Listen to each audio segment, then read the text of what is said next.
Welcome to CRE Fast 5. Today, we are bringing it back to the basics and answering the question, what is a cap rate? I'm Carly Iacono.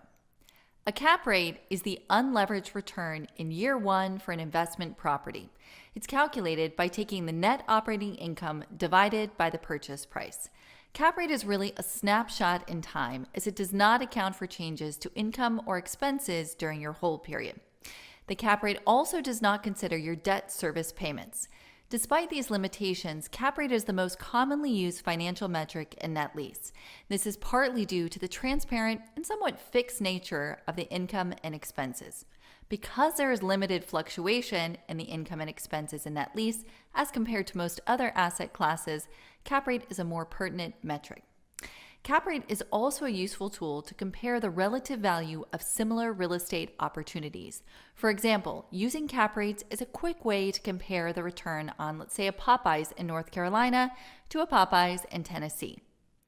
Now, I get a lot of questions on how the current interest rate environment is affecting cap rates. There is no blanket answer for that, as interest rates and cap rates do not go in lockstep.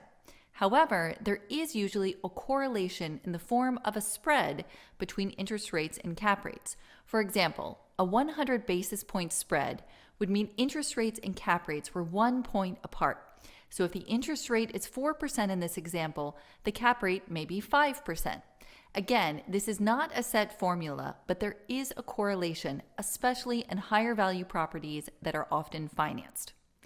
Another important thing to remember is that as cap rates go up, prices go down if net operating income remains the same.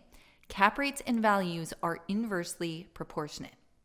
To recap, divide the net operating income by the value of the property to calculate the cap rate, and use this as a quick way to compare yield on similar properties.